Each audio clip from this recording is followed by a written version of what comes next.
Welcome back, ladies and gentlemen. Today, we're going to learn all there is to know about industrial bricks. Now, this episode is only one of a three-part series exploring three different types of industrial bricks. Today's episode is all about the industrial sauna. We start with the industrial sauna because it's the most common type of industrial brick. Let's step back for a second and define what industrial brick means. In its simplest form, it's where the dupes come to do all the industrial type of tasks. Everything from crushing materials at the rock crusher, creating items at the molecular forge. Most commonly, it's where you're going to do all your metal refining, perhaps where you create your glass at the glass forge, maybe even where you do your oxalate refining. And there's a few different advantages of why you want to build one of these massive industrial bricks. First, because you're centralizing all of the heat creation devices on your colony, which will make your overall colony cooling solution a little bit simpler. Second, because you can turn all of that heat into power by using the steam turbines strapped on top of them. And then finally, because you're simplifying the production. All your dupes are going to come here, and no matter what their task is, whether it be at the molecular forge or the rock crusher, it's all centrally located. And if you're not using a centralized suit system, for instance, in this colony, the dupes can go anywhere they want and they only get into suits in places where they need to be. So in this case, we have a bunch of suits connected to our industrial brick, and that way they can work in here without the risk of being hurt. There are still a few disadvantages to these massive projects. One is just the amount of setup that it's going to require. Everything from vacuuming the whole thing out, putting in a bunch of water, heating that water up to create steam, and all that has to happen before you can even start using the devices. Which goes into the second disadvantage, and that's being the startup time. And while we'll take a closer look at the startup time a little bit later, once you have it all vacuumed out and the water sitting there waiting, you have to heat all that water up, which can take a substantial amount of time. Additionally, because you're going to want to use a bunch of temperature shift plates, all those shift plates are also going to have to be heated up. And then finally, because of those temperature shift plates, all the insulated tiles, all the steel and metal that you're going to need, the cost of materials is quite high. So now that you've decided that you actually do want an industrial brick, where are you going to want to put it? The best places for an industrial brick are always going to be dependent on a couple of factors, but one thing that I look for is, are there any volcanoes I can trap? And you can see in this example, I was able to put 2 volcanoes in this one industrial brick. So basically, the whole brick becomes a volcano tamer on top of its function as an industrial center. In this industrial sauna, we didn't have the advantage of volcanoes to help us A, get the whole thing started, but B, creating a bunch of power. So when we were deciding on where to put it, we decided to put it next to the magma biome. And that way we could siphon more heat from the magma biome, which is going to help with that setup time and help with creating a bunch of power for our colony. You'll notice in this example that we're able to minimize some of the cost of construction by utilizing abyssalite on the top and on the sides and neutronium on the other side. And that way we didn't have to use as much insulated tile. And if you have the opportunity to build your industrial saunas surrounded by abyssalite, I highly recommend you do. And the reason why this is possible is because, remember, abyssalite has no thermal conductivity, so it's even better than insulated tiles. Which this does bring up another point, and that has to do with size. You can see we've kind of crammed a bunch of the equipment that we needed in here, and we're sort of out of room. So remember, when you're designing these, to make them large enough to hold everything you're going to want to hold on one end of the spectrum, and not make it too large to where it's going to take forever to get set up on the other end of the spectrum. Let's highlight a few details that every industrial sauna is going to need. To start off with, you're going to need a double liquid lock. The reason why is because you're going to want the space in between the liquid lock to be a vacuum. And in that way, all of the hot steam inside your industrial sauna isn't able to affect the temperatures on the outside of the sauna because heat is not transferred in a vacuum. You'll notice this naphtha is 150 degrees, but the water on the other side of the double liquid lock is only sitting at 29. Now in this colony, unlike the last one we showed you, we have a centralized suit system. So before the duplicates can leave the comfort of their home, they have to get into a suit. And that way, whenever they do come into the industrial sauna, they're already in a suit and you don't have to worry about it. One thing that you're going to have to worry about in your industrial saunas is power. Not only are you going to want to hook all the steam turbines up to your power grid, but you're also going to need access to your grid inside the sauna itself. And that's because so many of the machines in here take a lot of power that you're going to want to directly connect them to your main power spine. In this example, we have a couple of metal refineries and a glass forge. And then further down, we have an oxalite refinery. Now you could take a bunch of large power transformers and connect them to the spine, and then run conductive wire to each of those machines. But considering that each of these machines would require their own transformer and their own conductive wire run, being that each conductive wire run can only hold 2,000 watts of current load, it really makes sense to connect them directly to your spine. Then in the sauna itself, we have a couple large power transformers to send conductive wire to some of those machines, such as the rock crusher, auto sweepers, and your conveyor loaders that require a little bit less. And this isn't even counting the thermal aqua tuners that you're going to have in your sauna. Most saunas are going to have at least one thermal aqua tuner, and that's just to keep the steam turbines cold. The industrial sauna is a great place to put other thermal aqua tuners as well, because it's going to capture all that heat and turn it into power. In this case, all of the metals and sand coming out of the sauna is going through a debris chiller that is being cooled by another thermal aqua tuner that's inside the industrial sauna. But because of that massive power footprint, and specifically that heavy watt wire, you're going to have issues with decor in your sauna. Now here, we've tried to mitigate it as much as possible using a bunch of sculptures, even paintings, but it's quite difficult to overlap all of the negative decor being caused by the wire. There are some tricks we can do to mitigate that, but in this case, we just have the main power spine splitting off in a fork, one side going to your steam turbines and the other going through the main entrance. Back at this sauna, you'll notice that we did something similar, but in this case, it's only used to continue the spine on. At the bottom of the sauna, we actually have a vacuumed out spot where we connect two heavy watt conductive plates to get power into the sauna. And by doing this, we're guaranteeing that no heat is transferring from one side of the sauna to the other. A common mistake you'll see in a lot of people's sauna is they'll just place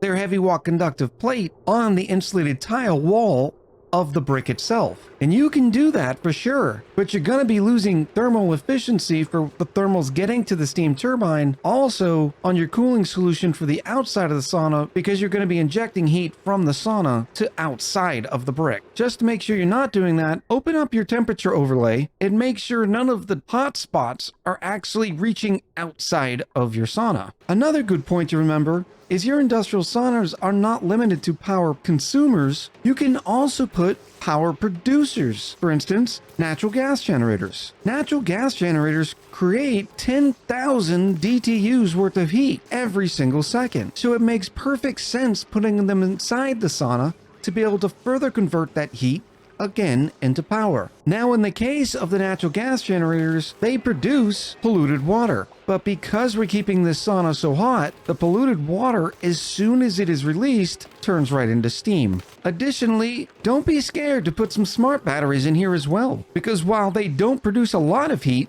at only 500 DTUs per second, they still do produce heat, especially in the terms of, say, your jumbo batteries that produce 1250 DTUs per second. If I had this sauna to do over again, I would have actually made it a little bit taller and incorporated this third gold volcano into it. But even though we couldn't, we still found a way around it. All the gold that's coming out of this gold volcano is being shipped inside the sauna. And that way, all of the heat being produced by that gold is going to join all the heat in the rest of the sauna itself. We also happen to have multiple debris chillers strapped to the side of this industrial sauna, and that way we could ultimately cool down that gold and any other metal down to a usable temperature. Let's take a look at a few other industrial saunas, see if we can learn anything new. This behemoth is from my Primus series, and it's one of the largest industrial saunas I've ever built, but it also doubles as a geothermal power plant. It utilizes 21 steam turbines,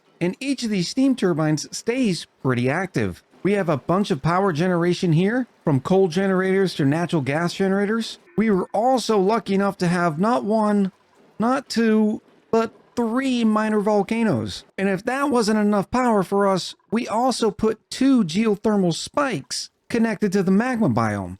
And after we drew out all of the magma, we filled the magma biome with steam. to further draw out every little bit of power from this biome. The setup is pretty simple. Setting up a mechanized airlock into 2 rows between window tiles, this door will shut whenever this sauna needs more heat, in which case all that steam will carry the thermals to these window tiles, and then they'll be transferred over to these window tiles, ultimately being injected inside of our sauna. We also have a system in this sauna where if the gas pressure gets too high in here, for instance, right now it's at 30 kilos, a liquid shutoff will turn on and all the steam exhaust in the form of water will be sent away from the sauna into a rather large water tank. And the amount of pressure inside your sauna is something we'll also take a look at in a little bit. Now in this case, I was fairly foolish by only putting 1 liquid lock in here. I think I eventually had plans to vacuum out the entirety of the colony to where that wouldn't matter, but until that happened, I'm really wasting a lot of heat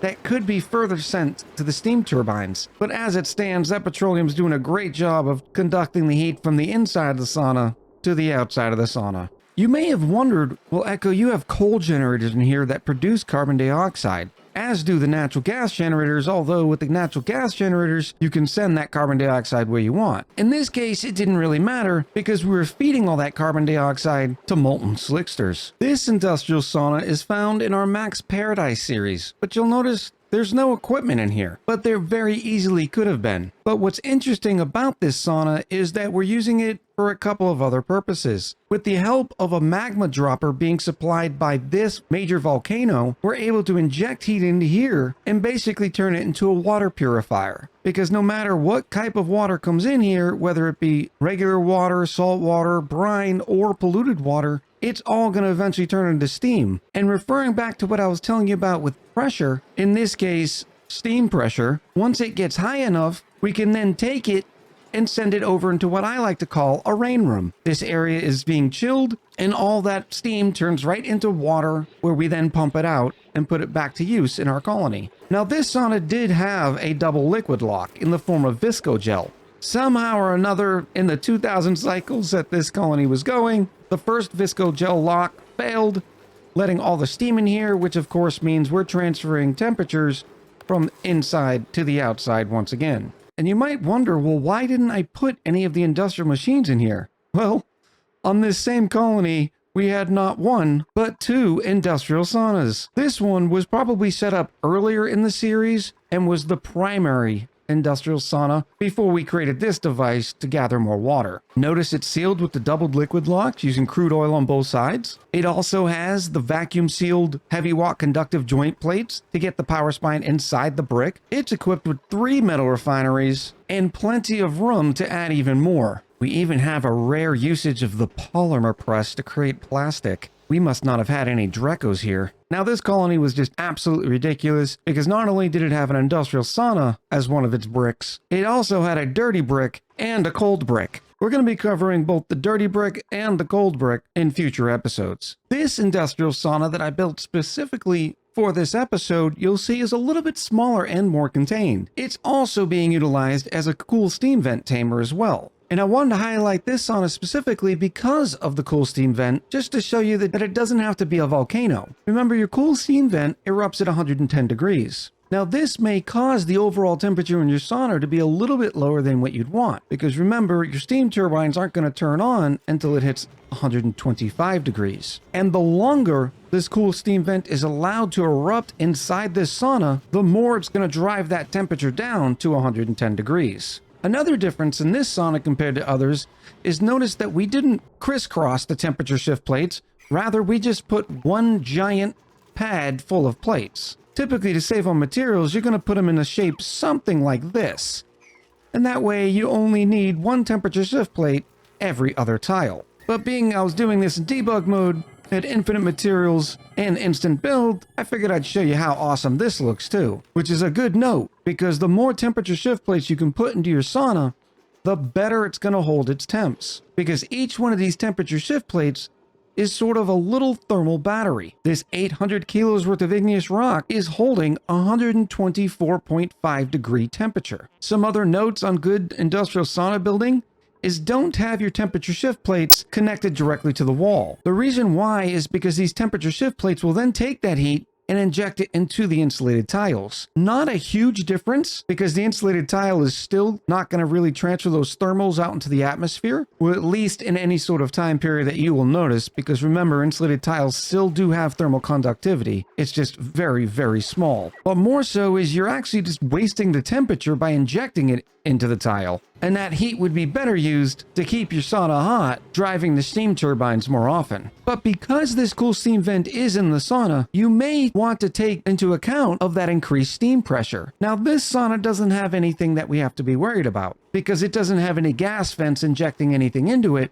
And what I mean by that is, remember, your high pressure gas vents will only put gases inside your sauna when the pressure is under 20 kilos. We'll get into more of those specific use cases when we talk about our dirty brick, but it's something to keep in mind is you can always put some steel gas pumps in here and take some of that steam out. When they're connected to an atmos sensor, the atmos sensor waits until it has as much pressure as you indicate, in which case it'll turn the gas pumps on and send the steam elsewhere. Such as, for example, in the last sauna we looked at, it was taking that steam and putting it into a rain room. Note this industrial sauna is on a colony with a centralized suit system, so no suits are required here because all the duplicants are getting into suits in their main home. But one setup I like to use is putting the entrance on the same line as the steam turbines as sort of a space saver. I tend to put all of my liquid locks for my saunas at the top or the middle of the sauna, just in case I do ever decide to drip water down in the form of polluted water coming from a natural gas generator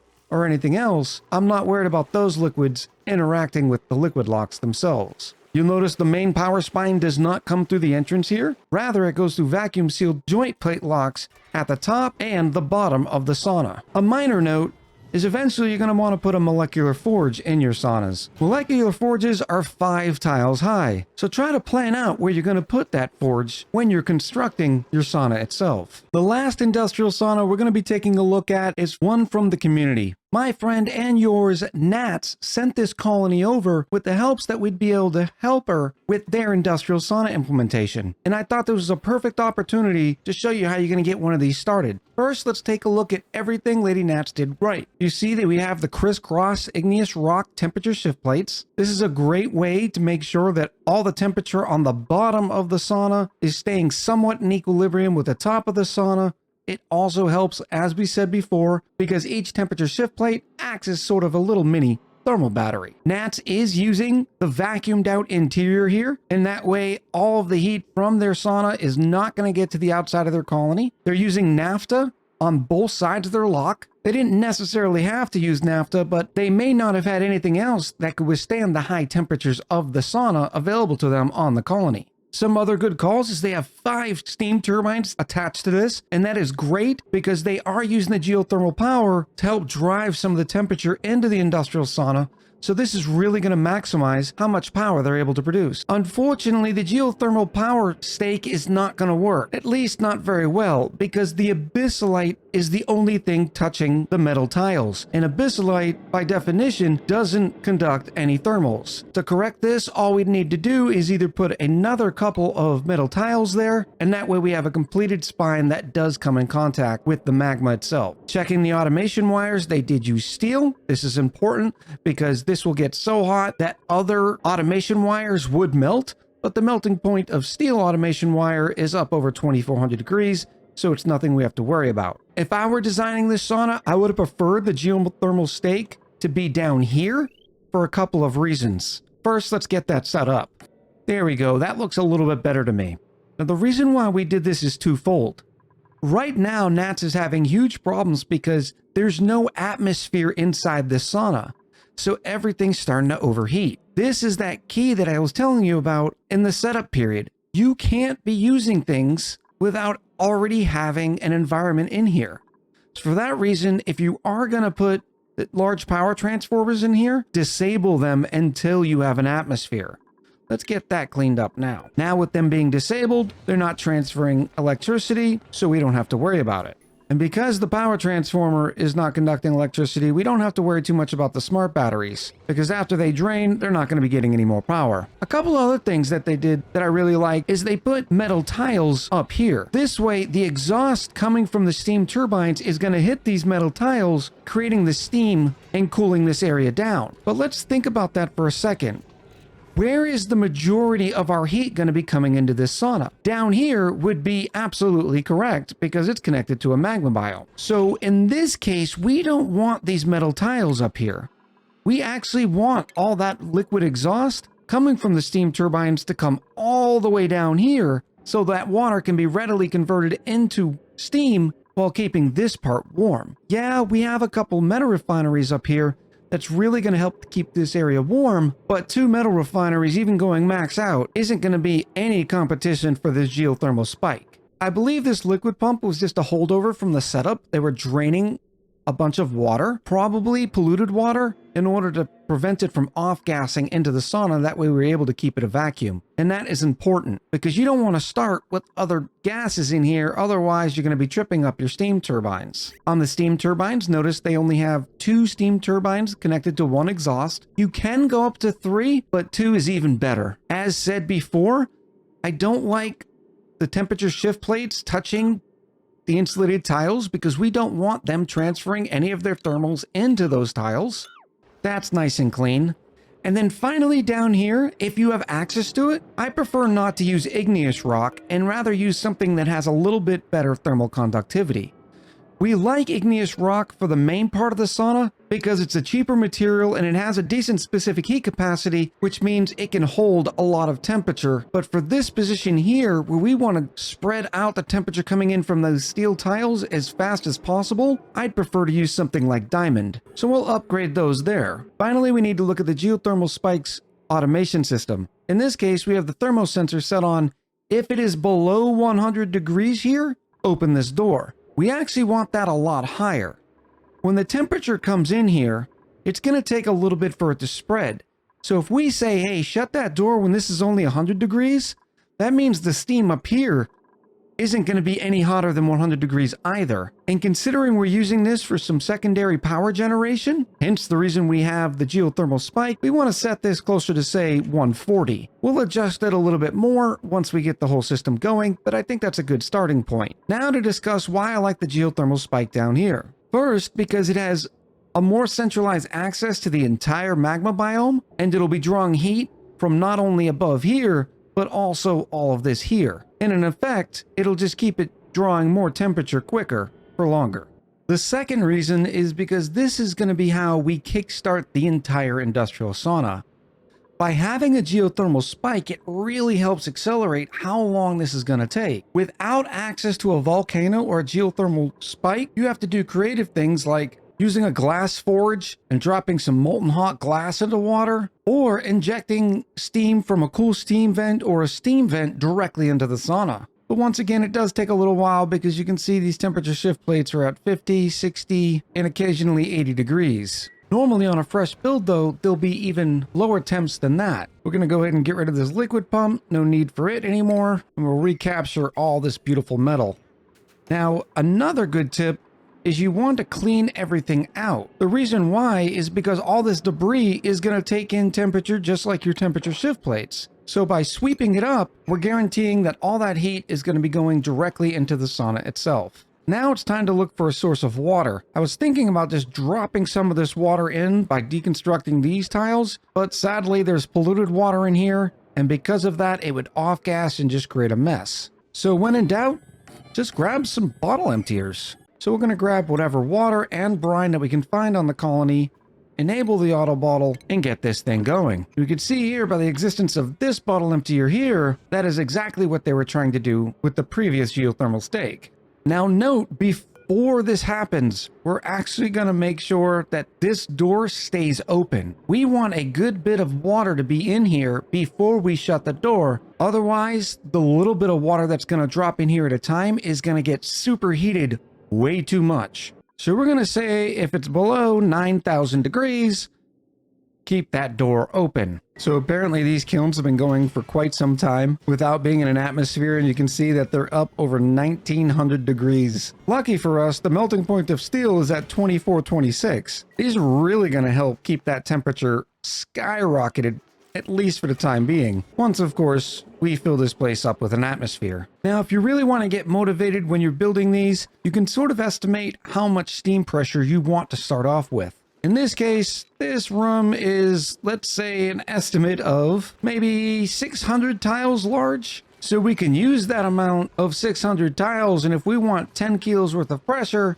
we know we need about 6 tons of water to be dropped off. As an additional tip to Nat, we're having some issues with liquids bursting in the pipe in the desalinator, and the reason why is because that brine's coming in just a little bit too cold, so when it is converted into water, it freezes in the pipes. This might be a perfect opportunity to take this desalinator and put it right here in the industrial sauna, and then you can have maybe one radiant liquid pipe in the run that heats that brine up just a smidge to where it doesn't break in the pipes when it turns into water. Maybe something like this. That cold brine would come in, get heated up just a little bit, the desalinator would do its thing, and you could send that nice, fresh, and still cool water off to wherever you need it. You may have to fiddle with it though, just to make sure the temperatures are right. Also, put a bypass on it. That way, whenever the desalinator needs to be emptied, that water will bypass the desalinator instead of sitting in that pipe where there's a possibility it would get too hot and end up bursting. And another great reason of having a desalinator inside your industrial sauna is because it produces 8,000 DTUs worth of heat. We're almost there with the water, but I wanted to at least point out to Nats a couple small items. There's a couple nice tiles of refined carbon here. Might as well dig those out, but they were 800 kilos worth of refined carbon, which makes me think they were cold temperature shift plates before. I don't know.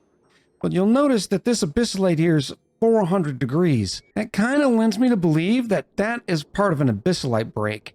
And so for that reason, we're just going to cover this whole thing up with some additional insulated tiles. Alright, I figure this is enough water here. Now we can start playing the flicker game. What's the flicker game, you may ask? Well, we're going to keep flickering this thermo sensor, keeping an eye on how much steam and how much heat is in here. To do that, we'll just click above, the door shuts. Instantly, all that temperature is ejected right into the mechanized airlock, transfers over to the metal tile, and we already have rain.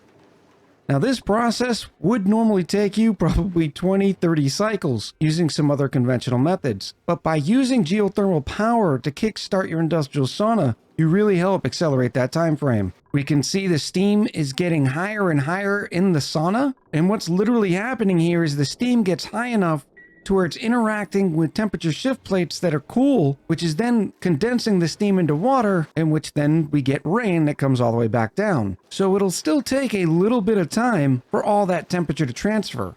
If we wanted to make this go even quicker, we could have extended this spike here by making sure it had more touch points to the magma. And I believe you could still do this without being scalded by building that bottom row first, and then coming in here and building that top row. And there we go. Because the kilns were so superheated, it superheated the steam, which then caused it to spread more temperature faster to these temperature shift plates. You can see this temperature shift plate here is already 157 degrees. We still have a little bit more work to do. You can see the steam pressure down here is about 30 kilos. Whereas up here, we're barely reaching 1 kilo. It is enough though, and the steam turbines are starting to come alive. And now it's safe to re-enable the power transformers because they're sitting in an environment. And before you forget, make sure you reset your thermo sensor. We'll send it back to, if it's above 140 degrees, send a green signal, which then will open the door, stopping the temperature transfer from going from one side to the other. For now though, the thermal sensor is only reading 114 degrees, so it sends a red signal, which shuts the door, enabling that temperature transfer. Now it'll probably take a cycle too for all the steam to sort of transfer around. Right now we're at about 22 kilos of steam pressure down here and about 5 kilos up here. So once again, thank you to Nats for sending over the colony submission. I hope we were able to help you out with getting your industrial sauna up and going, and I hope the rest of you learned a little bit about our first industrial brick that we're taking a look at, and that's the industrial sauna. Stay tuned in the coming weeks for highlights on both the disgusting dirty brick and the mysterious cold brick. I'm looking forward to hearing your comments about this video, and if you have any additional tips and tricks you like to use for your industrial bricks. So until next time, I'll talk to you soon.